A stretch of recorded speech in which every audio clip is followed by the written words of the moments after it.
Hello and welcome back for another battle report. Last weekend I was at Lincoln, but I had one more prep game that I thought I should share with you before I go into the actual tournament games. Well, so far when it comes to prep games, I faced off against defensive dwarves played rather offensively and a combat undying dynasties list. I had hoped Marcus would bring a tough ogre list, since that's an army that I used to struggle against. I would also have liked to practice against an avoidance list, but I know that's not Marcus style, so that was not to be expected. Instead he brought an all-night Aquitaine list. My first thought when I saw his army was that this army is, if anything, tailored for my list and not against it. I can't come up with a better matchup without being too ridiculous. So, with no shooting and no magic, there is absolutely no threat to my cavalry, and my combat units both have spears, which together with the altar buff is absolutely fantastic against a list like this. Knowing Marcus' playstyle, I expect him to go all in, even though the odds probably will be against him. Well, to do well I need to use the advantages I might get and make the most of them, so even though I'm fairly certain I'll win, I won't be satisfied with anything but a 20-0 in this case. We rolled refused flank and secure target, which is a bit unfortunate since I won't have much time to shoot him, and he have a lot more scoring units than me. Since he don't get plus to go first, I knew he wouldn't drop everything, so I dropped the raiders to make him commit a little before I went for first turn. The deploy looked like this. Furthest to his right, at the left of the picture, is the small Knights of the Grail unit. Then we have Knights of the Realm with a Paladin. Next, two Knights of the Quest. Next, two units of Knights of the Quest, with the first one housing the BSB. Behind the forest is the General with a big unit of Knights of the Grail. And lastly, at the top of the picture is the last Realm unit with a Paladin. On my left are the Acolytes and our Raider unit. In the middle are my blocks with the General among the Dancers and the BSB with the Corsairs, with the intent to use the house to protect my flank and the Corsairs, forcing him to take on the spear units instead. On my right are the last Raiders and the Assassin, while the Ravencloaks found a spot behind his lines. The initial plan is simple. It's just to whittle his knights and await his advance. If he decides to just hold the objectives, I will need to rethink things, but there's no need to rush things so early. Confident almost to the point of hubris, I move one Acolyte unit straight in front of his small Grail unit, while the Raiders sneak in among his lines. On the right I just surround his Realm unit, keeping out of his charge arc.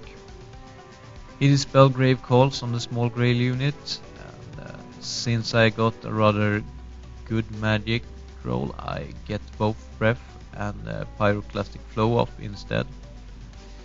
Pyroclastic kill one knight from the big Grail unit, but with 1 Breath and 48 crossbow shots and 3 assassin shots, I kill a total of 1 Realm Knight. He rolled ward saves like crazy, and a bit of a spoiler, but he does that all through the game. It's not much of an overstatement that he made about 2/3 of all ward saves on 5+ and even 6+. Well, I can't complain about my ward saves either, which were about 2/3 as well, but at least I never had worse than a 4+. Small rant over, and it's his turn.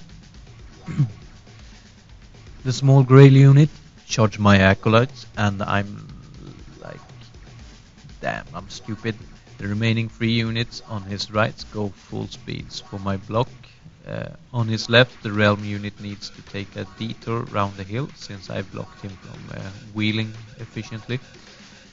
The general's unit goes to the left to try and help the realm unit out.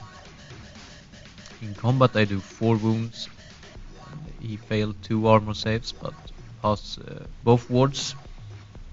He do 4 wounds back and I make 3 ward saves, so I lose by 2 and I break.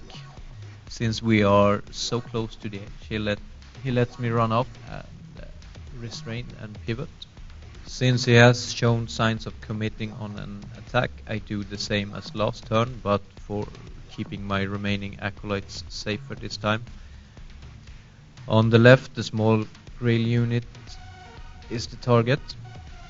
The assassin and the ravencloaks aim for the other grail unit, while the raiders run around the realm knights on my right. Magic, and this time I only get the breath off. I can't kill any knights this turn either, but unlike last turn he didn't even have to use his ward saves. None of the raider units can dent him either, but between the assassin and the ravencloaks at least 2 grails go down. Skull Splitter works well on the other hand and killing 3 quest knights. It looks like this, and as you see I moved my combat units back to delay combat for another turn. No charges on his turn, so on the right the realm unit marched back towards the middle. The general units decide it's futile chasing my stuff over there, and on the left he moves closer to make it probable to make a charge in the next turn. My turn 3, and I proceed as I've done so far.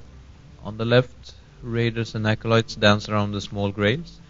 On the right, raiders, cloaks and assassin follow behind his realms and the general's unit. Since I can't hope to avoid charges much longer, I move my blocks up to protect the corsairs and make it so that at least only 2 units can make it to the spears, which are a whole lot softer than the dancers. Of course the altar has lethal strike aura up, so it's exciting to see how things will turn out. I hadn't counted on the potential combat at this point, but I was confident and decided to just try and see how it goes.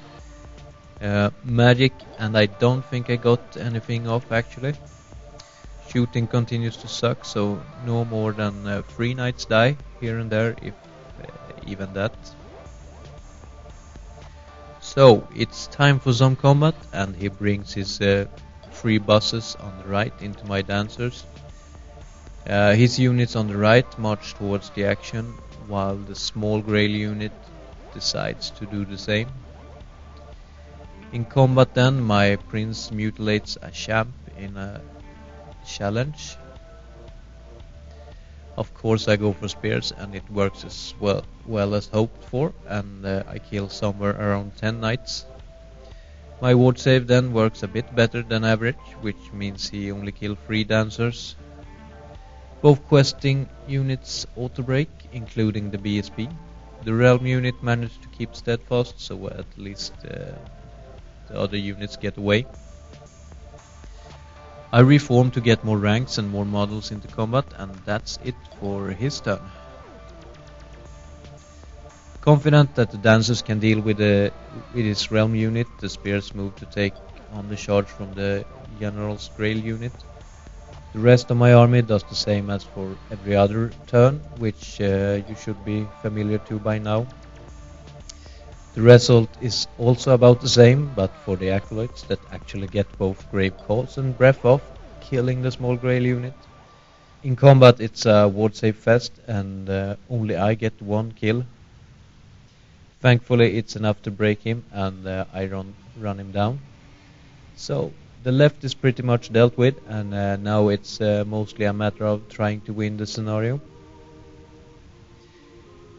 In his turn, the general's grail unit go into the spears.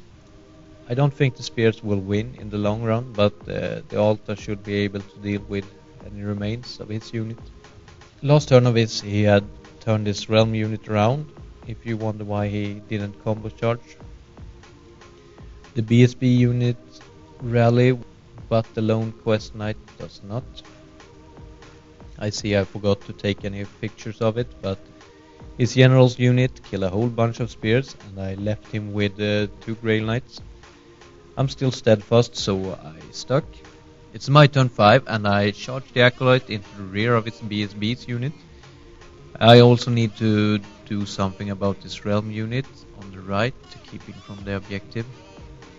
4 turns of shooting, haven't killed a single one of them, so I decide to charge them instead. Assassin and Ravencloaks go into the flank, but I leave the raiders so that his paladin can't strike anything. Not much else happening, so in magic I get the breath off, unfortunately with a miscast which blows up 2 acolytes. Luckily the acolytes go to town on his quest unit, killing everyone but the BSB who can't wound. He breaks and gets away. Oh, and I shot down the lone quest knight too, by the way. The spears kill 1 Grail and stay steadfast despite heavy losses. Assassin and Ravencloaks do not perform as well as hoped, only killing 3 knights. They win, but he sticks. He failed to rally his BSB, so we're back to combat. He kills 2 more spears, and I kill the last Grail and the spear stick. The other combat turns a bit against me this turn. In a challenge, the assassin and his BSB do 1 wound each. He kills 3 Ravencloaks and I 2 knights. I lose by 2, but with a lot of help from the BSB, both units stick. It's my last turn. The acolytes chase the BSB off the board. Raiders dual charge the realm unit, and the dancers claim one of the objectives. No magic or shooting, so combat again. He only killed 1 spear this turn, so nothing changes there. In the other combat, the assassin is finished off by a horse kick in the face. He does a bunch of more wounds than me, but with flanked rear and hill charge, I still win. He actually failed his steadfast check, so it goes my way, and I run him down. We end it there, and I don't actually know what the result was in the end, besides a huge win. I think I squandered 20-0 when I gave him the Acolyte unit. Other than that, I think I did the best of it, even though it was a bit lucky with him breaking in the end. On the other hand, I had a rather bad luck with shooting through all the games, so it might even out. Well, that was the last prep game, so next time it's serious. See you soon.